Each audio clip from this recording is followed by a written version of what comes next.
So, as Matt had mentioned, we're going to record this call just to make sure that we can, and hopefully get it posted to the website and get it kind of in the habit of that, as it's a nice kind of marker in time of the organization. We've got a couple of, so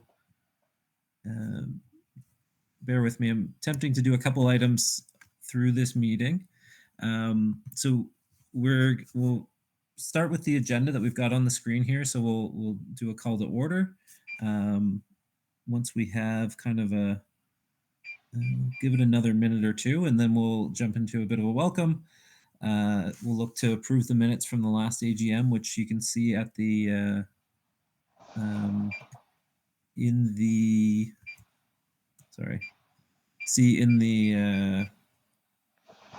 the link here. And actually, I should drop this in the chat just so that people can get to it.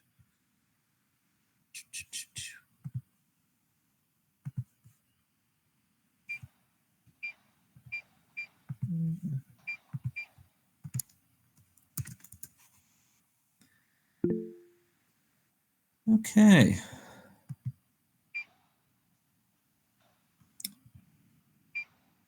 Welcome, everybody. All right, I think we're at 17 now.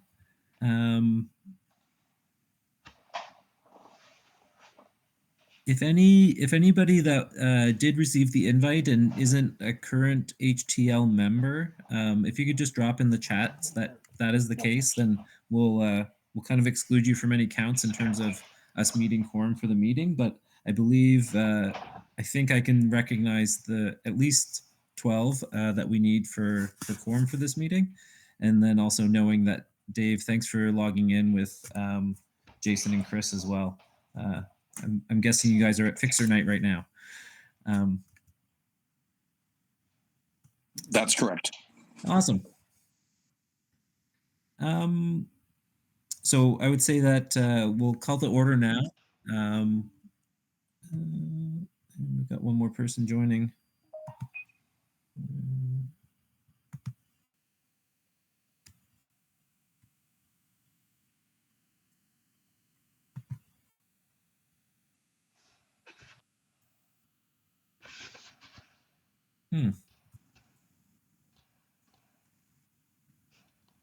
Okay.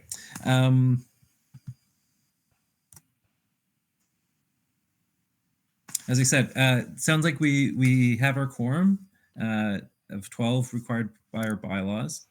I'm really glad. I was really impressed to see how many people were interested in getting the invite to this AGM. I think 40 is an all-time high of what we've distributed, and hopefully more are logging on as we kind of start to get rolling here. I look for anyone that was in attendance of the 2024 AGM to provide the motion to approve the minutes of the 2024 AGM. I'll motion that. All right, thank you, Sarah. No problem.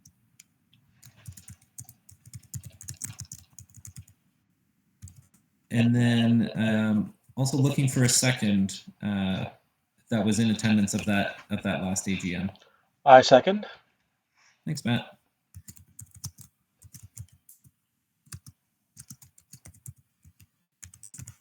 And actually, I probably should have had this first, but if there was any issues that anyone wanted to raise with those meeting minutes, there's I do want to kind of just pause to hear any of those. And if not, I'm also more than happy to receive any of that feedback after the meeting. We'll actually move into kind of we'll flip out of this this agenda and move kind of into a bit of a presentation that takes us through a bit of a report from this year.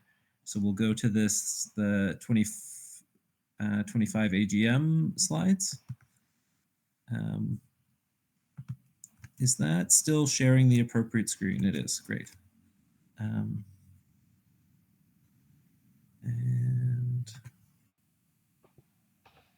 can I just get confirmation that this is showing up appropriately on the screen? Yes, it is. Yes, it is. Yeah. Perfect. Okay.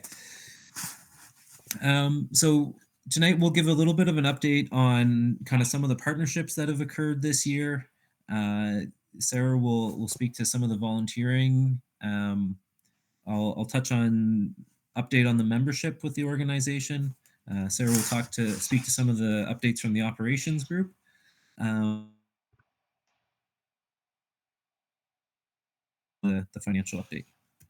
So some of the public and community engagements that we had this year, we're doing a little bit of just a presentation with the Nova Scotia Community College and Women Unlimited. And it's a really great program, if you're not aware of it, that helps promote access to trades, to enrolling in the trades for women, and that's kind of provides an overview of a couple different trades in a fairly short, condensed course. So I got to go and do a presentation, and then I had some really great volunteers join the organization from that. So really grateful for that opportunity. We did a presentation at the Deanery at their Natural Building East conference on kind of learning through doing and all the benefits that the Halifax Tool Library provides to the community and strives to continue to provide in terms of access to tools and knowledge sharing within the organization and within the community. I believe Jason had the opportunity to work with Dalhousie and participate in a lunch and learn on the right to repair, and he was sharing some of all the good work that our fixer team does on Wednesday nights to keep our tools out of landfills and keep them in the hands of people that'll use them.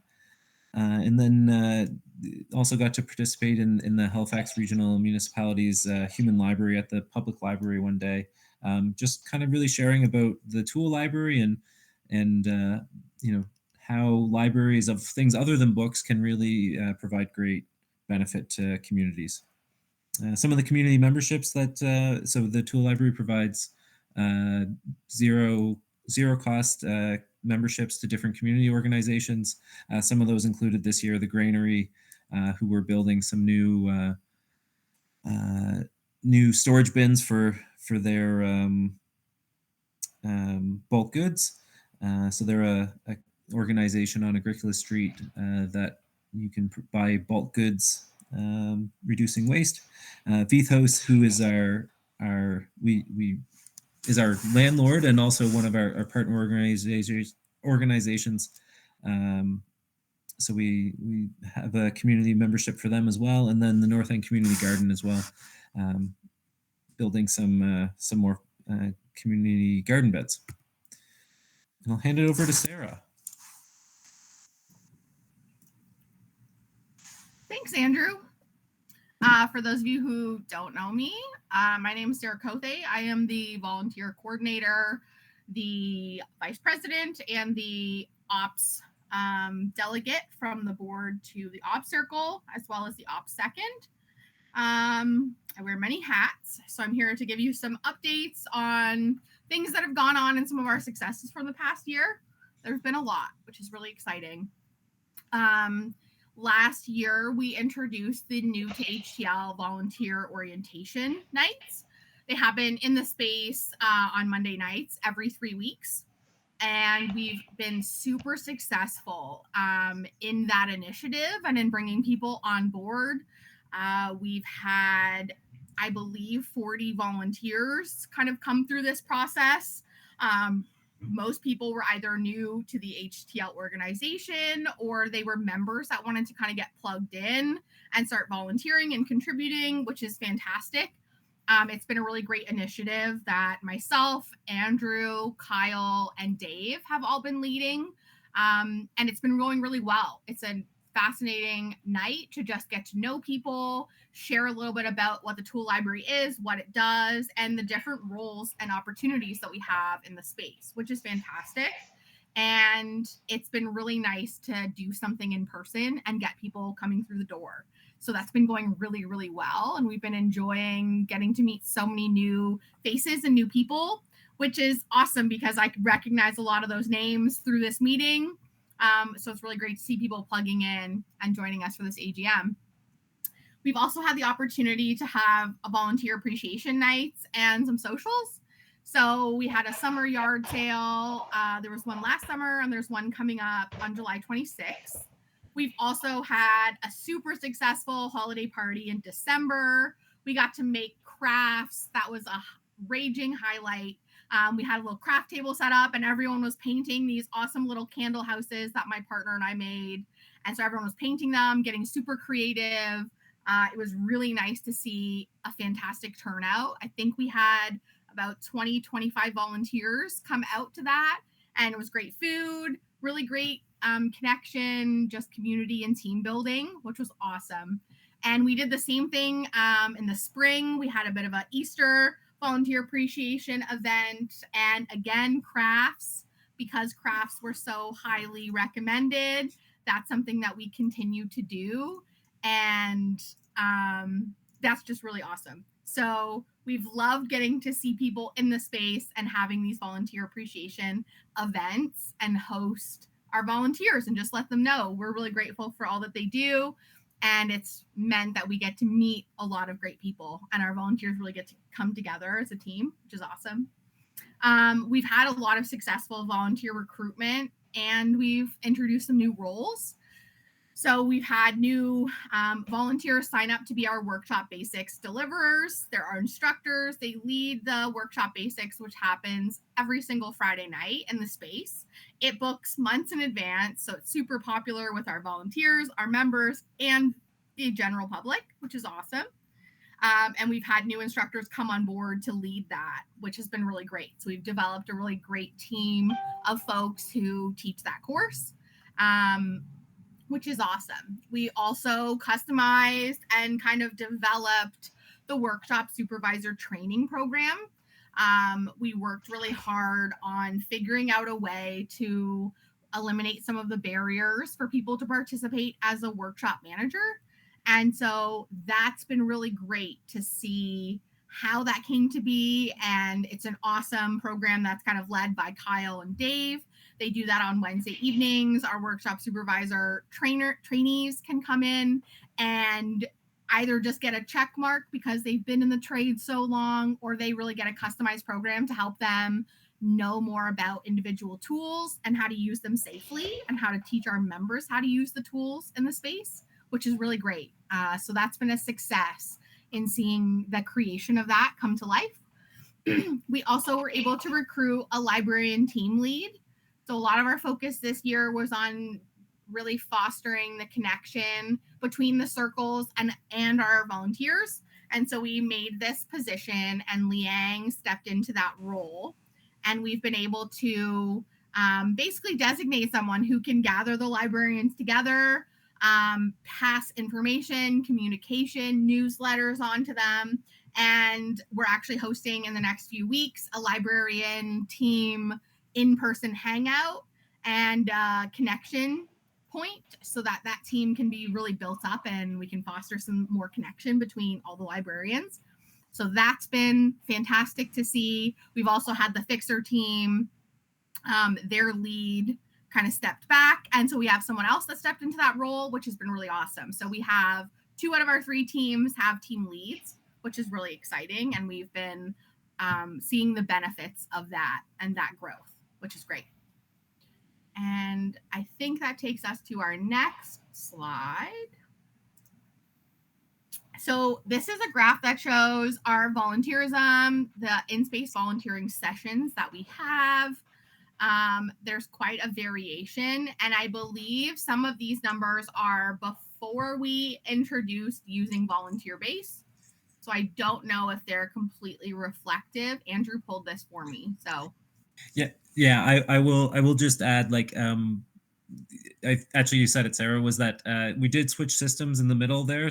So it's definitely interesting to kind of look at, year to date this year versus year to date last year of the 2024, the yellow line. So we're up a bit, but um, so things are in pretty good shape is what I would take away from this. But um, Definitely. and I think that really is speaks from the work that Sarah was leading with the volunteer coordinator role and all that awesome stuff. So much good stuff. And this one captures the distinct volunteers. So you can see that number has greatly increased over the past few years, especially from last year. We're sitting at a great and consistent number in 2025 here, which has been really fantastic. So it's been really great to see those numbers and see the numbers reflect what we've been getting out as far as turnout for the onboarding and the new THDL nights, which is awesome. Just speaking a bit to membership. So this chart, the purple top line is kind of all enrolled active members in the tool library since inception, I believe, or at least since. Yeah, no, I think that might be since inception, since we started using my turn, which is far before myself. And you can see that we have plateaued some in the over 300 mark over this year, but I'm quite happy to see kind of that uh, you know that we haven't lost all that growth that we had seen over the previous year. So generally, good news story there. Um, this is just a same graph, just zoomed in into kind of a smaller time frame so that you can kind of get a bit better idea. But once again, the top line, total active volunteers. The next line down is essentially our full regular memberships, and then the dark purple on the bottom is our volunteers, and then we also have the. Sorry, I'm slightly colorblind. So, anyways, volunteers and our punch cards are the two bottom ones. I can't tell which one's which right now. But generally stable and kind of at a pretty high level for our organization. And Sarah. So this is our bit of our operations report. So we've seen growth in operations, which is really exciting. And in some of those areas, we've seen the development of a new recycling program. So the fixers have been working super hard on kind of developing this and taking every bit and part of the tools and really getting to either give them a new life or take them and recycle them, which has been really awesome. And it's been great to see what that initiative has done. We've been able to, with the funds that come in from the recycling program, we've been able to develop a fixer budget to really kind of help facilitate the work that they're doing within the space. And we put in brackets there a toolbox purchase because that was something that was kind of on there. Would be so nice to have dream list. And with that recycling program money, they were able to purchase that and just make their life in the space a lot easier, go a lot smoother, and really just help them in the work that they're doing.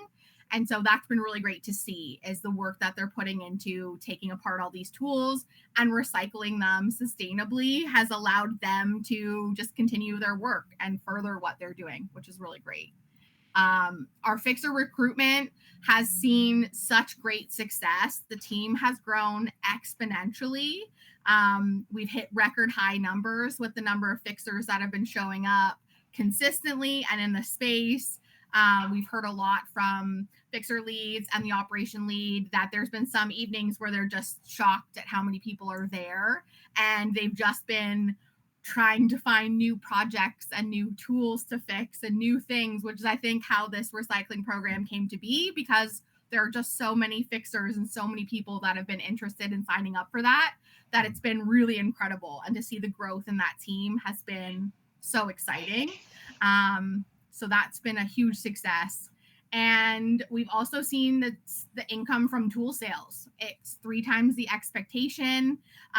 So that's been really great, and probably has something to do with all the fixers being able to process through all the donations and the extra tools that we don't need in the space. So they've been able to bring in some really great income for the organization, which is awesome. So we've been really excited and seen that in the growth of the operations over the last year. And we've also sustained the workshop basics class. As I mentioned previously, that happens every Friday evening and is booked months in advance, which just shows how great of a success it is.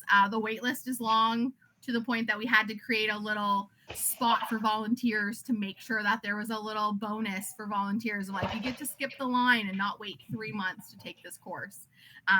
But that's been a great success, and seeing so many people become so comfortable with the tools, it really has met one of our mandates and our objectives in empowering people to use tools and to know how to use them and feel comfortable and use them safely, and also get to expand their projects and the things that they're working on in the space. So that's been really great that we've been able to sustain that and keep people coming in through the door and getting to know the tool library through this initiative and this program. We've also been able to maintain all shifts except for our Sunday afternoons. After some research with both the volunteers and members, we realized that that shift was not really sustainable for the organization and wasn't a high priority item or of interest to a lot of our members. So, in the interest of kind of just putting our resources where they're best used, we eliminated that shift and took a lot of lessons on what things and markers we need before we start expanding our shifts and our hours. And so that was a really great learning lesson for us, and really understanding how we can best expand the organization while still also doing it in really sustainable and smart ways. But all the other shifts we've been able to maintain, and it's been great. We've really seen a lot of those shifts really thrive over the last year, and we've seen a lot more volunteers signing up for those shifts and a lot less HTL closures overall, which is always great for everyone involved. So that's our operations update. And Actually, Sarah, is there if I just interject in here for a second? Please do. Yes, I'd just like to highlight a couple of key personnel who kind of like helped make all this kind of happen. So like the recycling program kind of was birthed out of Jason's need to just like tear everything down. So big shout out there. And then tool sales, that's pretty much almost consistently Matt. So Matt puts in the extra time to come in after hours, every day, all the time. And just makes it so that sales can actually happen. And then the workshop basic class not only was just put together and like mostly sustained by Ray, who does a fantastic job putting together put together the class and then teaches the class every other week. But then we also have myself and Nick who make up the other half when we can. I think that's everything. Thank you, Kyle. My Teams is a little bit trying to run the meeting and see everyone, but I'm so glad that you could jump on. And Kyle is our volunteer that also does an immense amount in terms of coordinating and supporting the operations of the organization as our operations lead. So thank you so much, and I'm glad that you're able to join. I know you had a possible commitment tonight. Well, I am update to that. I am currently at work on board the submarine. It's just I've managed to find the one spot I can get Wi-Fi. So there is that. Yes. Thank you so much. No problem. Thank you, Kyle. Andrew, I'm going to hand it back over to you because I'm unfortunately going to have to pop out. Yes. But thank you so much for everyone for allowing me to update. And there are so many people, as Kyle said, that have been involved in the success of the tool library on the operations front and in bringing in new volunteers. And it's so great to see. And it's something that we're really celebrating. So thank you so much for listening. And I hate to leave, but I must go dance. I'm going to learn how to dance for my wedding. So wish me luck. Thank you, Sarah. Thank you. Take care. just to touch on a few opportunities for 25-26, really in that recruitment space, we've been struggling with kind of filling all those workshop supervisor shifts. So trying to attract a couple more of them.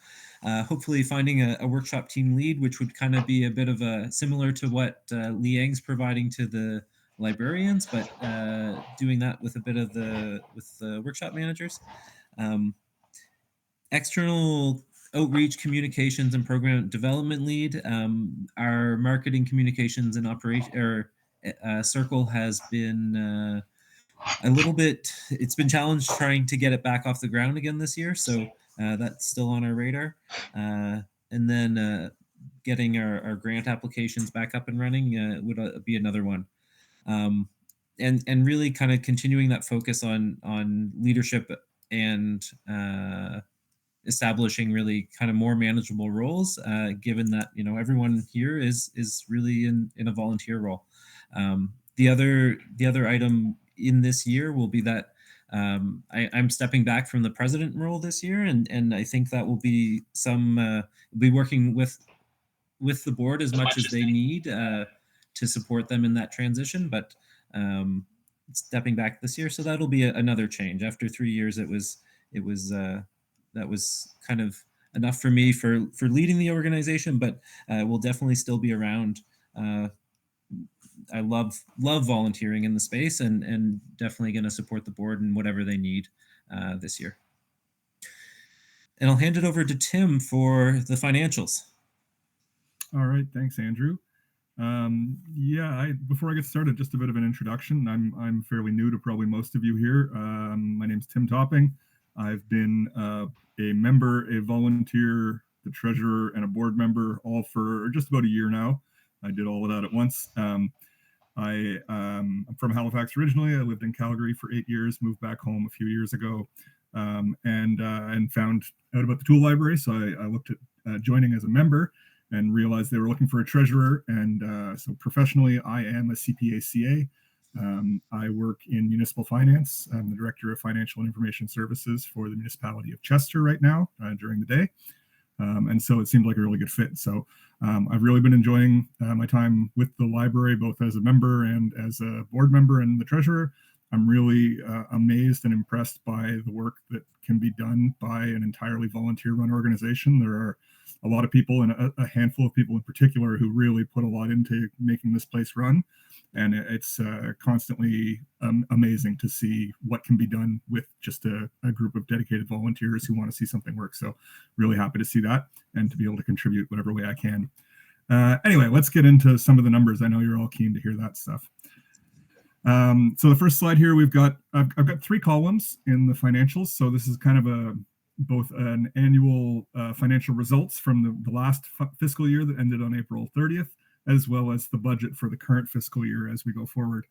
So I've got last year's budget, I've got last year's actual numbers, and I've got this year's budget presented on each of these.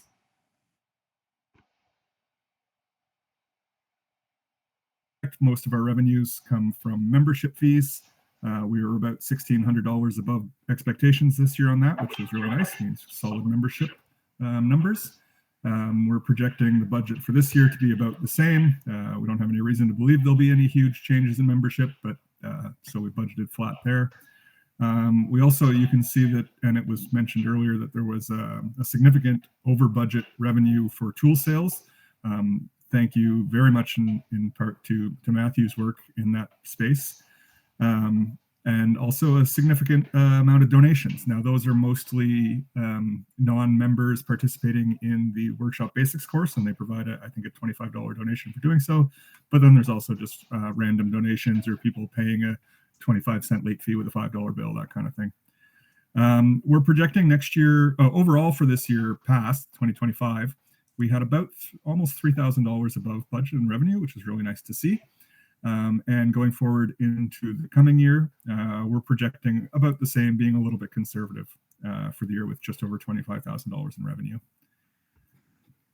The next slide here, this is just a visual representation of what you saw on the last slide to kind of see the the magnitude of the different pieces. About 84% of our actual revenue last year was from membership fees, with about 7% coming from each of donations and tool sales, 2% for late fees, and a whopping 0% for interest on our low interest checking account at the credit union.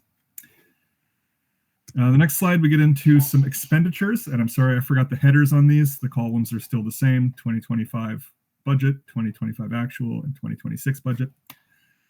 This year's budget, I built it a little bit differently, formatting wise, to kind of focus on areas of responsibility, to make it a little more aligned with the way that we manage the budget, as well as to make it a little more understanding about the function for each of the areas.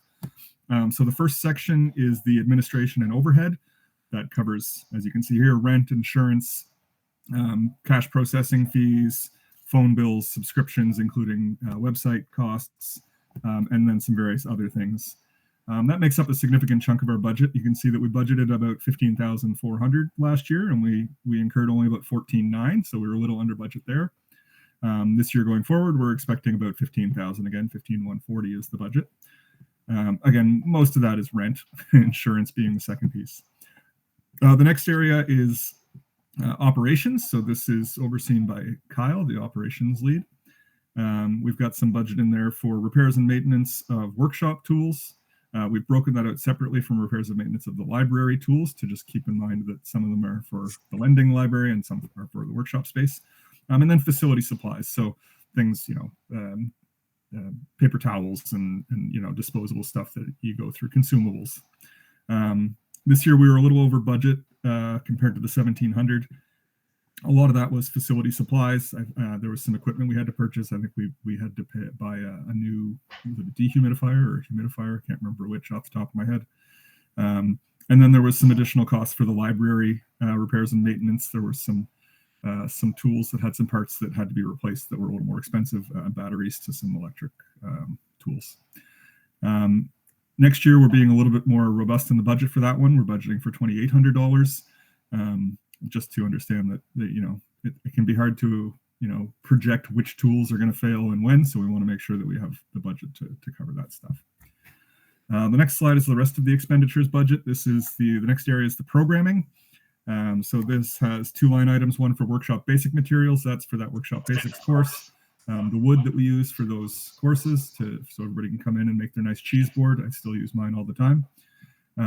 That's the most significant expense there. And then we got a line item for other programming. This one's sort of a placeholder, so that if somebody has an idea of some type of programming they'd like to run at the tool library, there's a little bit of budget there for you. So put your hand up and put a program together, and we got something to get you started. And if it's something that works and looks like it needs more money to keep running, then the board is always able to do mid-year approvals to increase that. But we just wanted to make sure that there was something there in case there was a really dedicated volunteer that wanted to put their hand up and lead some more programming. So please do. Oh, I see somebody putting their hand up. Is that what that was? No. The next section, volunteers. This is Sarah's area, and I'm sorry she had to leave early, but thank her very much for all the work that she's been doing here. So there's the orientation sessions that get done, and then there's the appreciation events that she was talking about. So you can see we were a fair bit under budget this year on those. I think a good chunk of that is because people don't always file all their expenses for reimbursement. So I suspect that we were actually, they were a little more expensive than what we've recorded, just that some volunteers were eating those costs on their own. For the coming year, we've increased the budget a little bit there. And I would encourage any volunteers who are incurring costs to make sure that they get recognized and reimbursed for that. And if you have any questions about it, we're happy to help.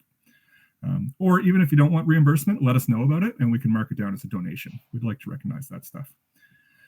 Next is the marketing and communications. This is another area where I don't think we have any specific plans for that this year, but we wanted to make a budget holder there, not a huge amount of money, $500.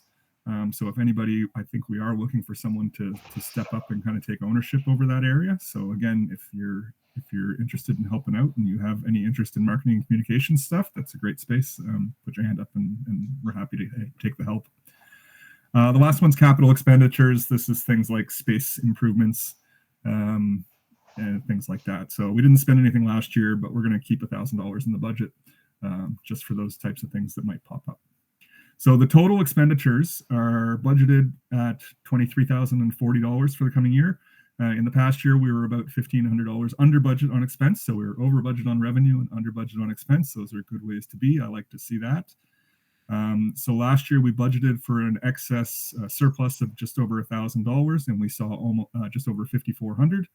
And the coming year we're budgeting for excess of revenues over expenditures of just shy of $2,000.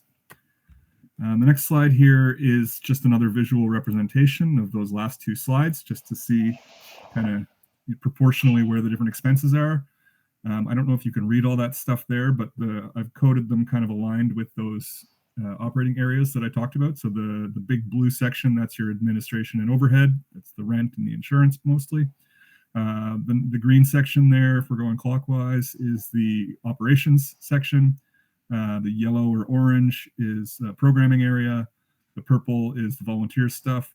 That light blue is the marketing and comms. And then that final space is the capital expenditures. The next slide here is basically our version of a balance sheet. I don't know how many accountants we have on the call here today, but basically we don't recognize a lot of assets, just our cash. So we have just over $26,000 in cash at April 30th at year end, which is very healthy. Part of that has been allocated to certain things. So there's $261 remaining for a grant we received in 2019 for signage. And that's just the remaining amount of that grant that we haven't spent on signage purposes yet. And we've set 6 months of operating costs. That's $11,020 as allocated to a operating reserve. You can see the operating reserve allocation went up significantly from last year. That was because it was a slightly different way of calculating. Last year, it was done on 6 years of fixed operating costs. And this year, I decided to be a little bit more conservative and grow that to just 50% of all operating costs for the year. Some other notes here that I wanted to mention. So going forward, we're continuing to work on the financial policies and procedures to help make sure the organization's running smoothly and meeting the needs of volunteers and members. In particular, I'd like to work on doing some work on improving the processes around recording transactions. As it is now, we kind of occasionally will be missing certain transactions. So when I go to reconcile stuff, I'll tie everything out and then go, and what's this extra money for? I don't really know. So I'd like to improve that, but that's going to be an ongoing process. And defining the expense reimbursement process for volunteers who are putting their own money up for things related to the library. I'd like to more formally document that process so everybody can be really comfortable and familiar with what that process looks like, so that anybody who is, putting up their own money to help out the organization, make sure that they get reimbursed for that properly. Another note I wanted to make, and this was something that popped up just in the kind of the late rounds of reviewing for this AGM, I went and looked at the bylaws document for the first time, unfortunately. And I noticed that the bylaws say that we will have an auditor sign off on our financials and that we will engage in an audit. We don't do that. We don't currently engage an external auditor. As I personally, in my professional life, I've been an auditor in the past. I spent a few years working for PricewaterhouseCoopers as an auditor. For an organization of our size with our financial capacity, I don't think that an audit is necessarily the right product for us. They tend to be quite expensive and they provide a much higher level of assurance than I think we really need for what we do. So this is just to say that FYI, technically we are not compliant with our bylaws because we have not done an audit. I'm going to look at modifying those bylaws, and we'll look at perhaps getting an external audit firm to do what's called a review engagement, perhaps. But we'll have to look at the relative cost and benefit of those things before we go forward. An audit would be thousands of dollars a year at least. And so I don't really think that's a valid use. But if we look into maybe talk to some smaller firms about getting a review engagement done, then perhaps we can get a little bit of external assurance over our financials at a more reasonable price. So that's something that's coming. That's what I've got. If anybody has any questions about the finances or anything else about the world, I'm happy to take those questions now or at any point. And actually, I'll even add, if there was any questions on anything that we presented there, this would be a great time I know Sarah had to step back, but we can probably answer, at least provide some sort of answer, or get back to anyone if anyone has any questions on anything there.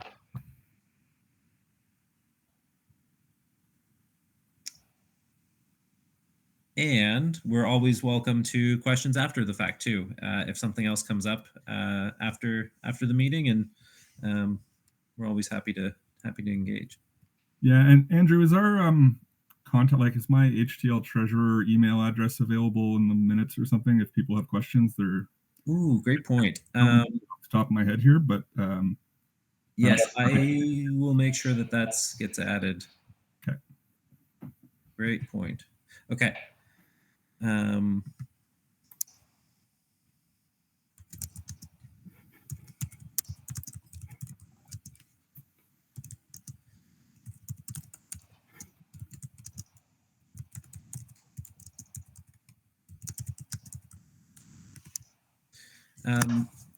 One thing that I want to just kind of mention, because I'm having this feeling right now, is that if you're engaged in any of our meetings at the Tool Library, you'll know that having one or two people speak for the entire meeting is very outside of our sociocracy norms. In that normally we would do rounds after kind of essentially everything, so that everyone is contributing to that call. We didn't feel that was the kind of the right approach for the AGM, where we were expecting nearly 40 people. So it just feels a little bit weird. I'll say that. I will now move into the part of the agenda for calling for board of director nominations.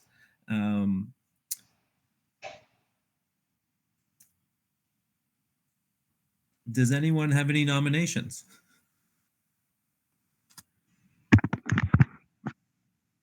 Can we nominate ourselves? Yes. I would like to nominate myself then. Great. So glad to have you reoffering, Tolga. Tolga's been with us for a year on the board. Yeah. Yeah, I think my 6th year with the organization, 1st year with the board. I'd love to nominate Tim. I would accept that nomination. Thank you. And I'm self-nominating again for the board this year. I think I'm the. It's Duncan Reed. I'd like to put my name forward as well. Excellent. And I'm glad that we connected earlier, Duncan, and welcome to the team. Or I guess I need to wait until we have seconds on all of these, but I would also love to nominate Kelly Snare as a new board member. Hey, I'm on a phone in. This is Kelly. Thanks for the nomination. Yeah, I'm a founding director and excited to join, not in an executive position, but to, yeah, whatever you call the other position. Board member at large. That's correct. Thanks. That's great. Thanks, Kelly. And nominate Sarah in absentia. Sorry, what was that, Tim? Should we nominate Sarah, even though she's not here? I think yes. that she was interested in participating still.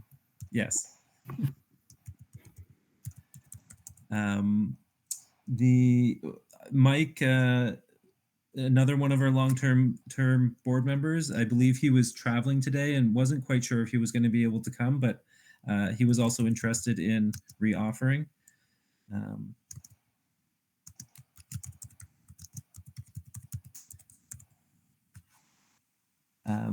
I know Megan McKay. I got to meet Megan earlier, within the last couple of weeks when we were on a search, and I think she would be a great addition to the board.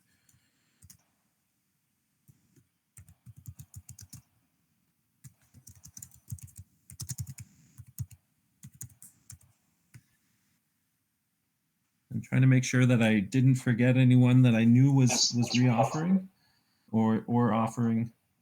And I think that is everyone. I'll kind of pause here too. If there's anyone else interested in self-nominating or nominating someone else, that is great.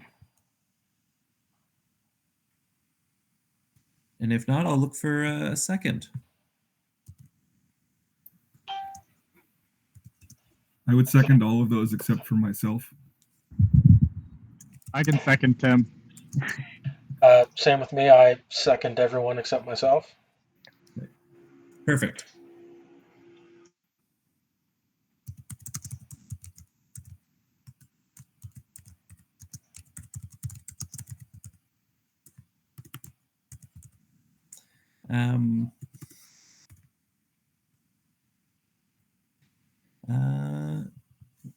Have a last call for any other board directors. In terms of selecting roles for the board, that will be done by kind of the nominated committee or the nominated group in a board meeting, probably the first board meeting as they start their new journey. As I mentioned kind of in the presentation, I'll continue to support the board as needed in any sort of facilitation or helping get meeting agendas up and running so that the board isn't in a stuck spot as I transition into a smaller role with the tool library. But have a call on our agenda for any new business. So anything that anyone really wanted to bring up in this meeting that didn't have a chance to earlier. I'll just bring up for everybody in the meeting. This meeting has been recorded, and we will be within the next day or two. It will be posted on the HGO website. It'll just be a link to a YouTube video, and it'll be posted there if you want to watch it again, or you know someone who wanted to attend the AGM but couldn't. They can see it that way.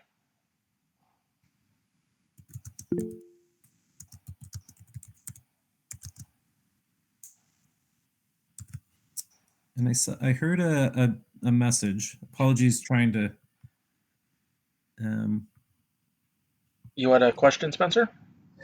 Yeah, would it be possible to also have the slide deck also posted online with the video? Just if in the future you want to reference the slide deck, that'd be helpful.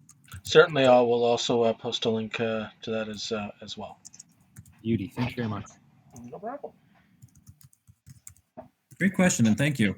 We've always strived to improve kind of our transparency in a matter of like we always want to be more transparent and things like that are I think will help us in those endeavors. So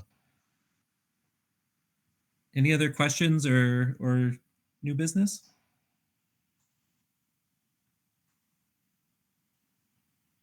Okay. I think the last one to kind of finish off on is there's a group of volunteers that have been pulling together our I was going to say annual barbecue / yard sale, but I don't know if we've done it every year. But anyways, there'll be a barbecue on July 26th, Saturday morning. So there'll be a barbecue, and then we'll also, and I believe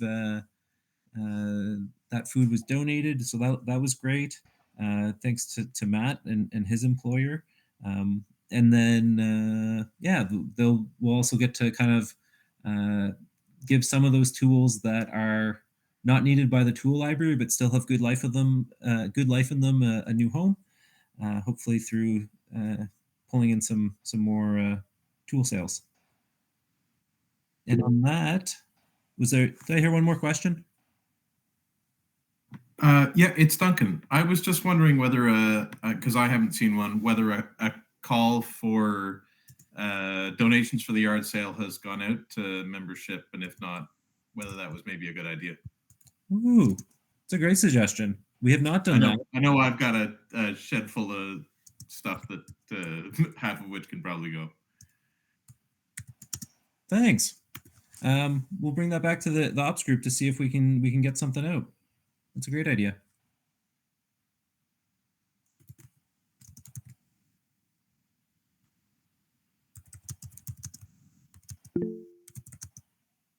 And the next one. Apologies, I'm not calling by name. I can only hear the the thing as I'm sharing my screen. That's okay. Sarah here. I was just going to say you might as well include in the call for donations a call for volunteers for the yard sale who may not need the training that the other volunteers have. Thanks, Sarah.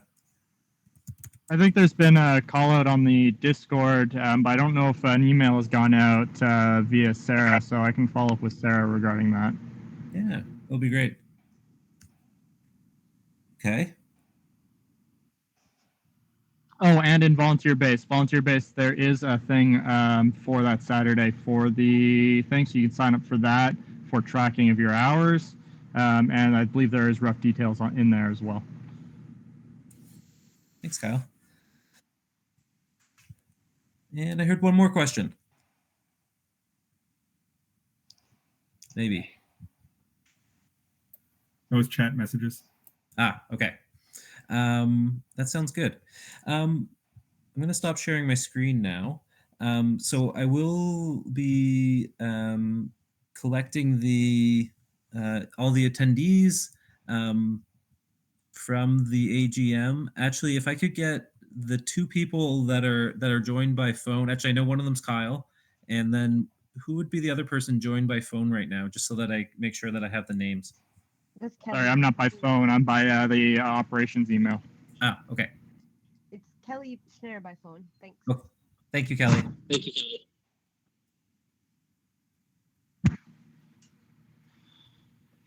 Okay. So if there are no other items, welcome to the new board members. Much appreciation for the reoffering board members. We'll have some. Go ahead, Tim. Sorry, did we get the name? Somebody else on the call, I think, said who it was from the phone, and I didn't catch that name. Did anybody else catch that? Kelly Schneider. No, the other one. Oh no, the other one. Andrew was confused. It's just Kyle. No, there are two phone numbers in the list of participants.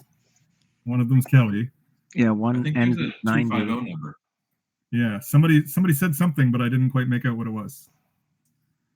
Let's see here if I can bring up the list of it. There's a 250 number.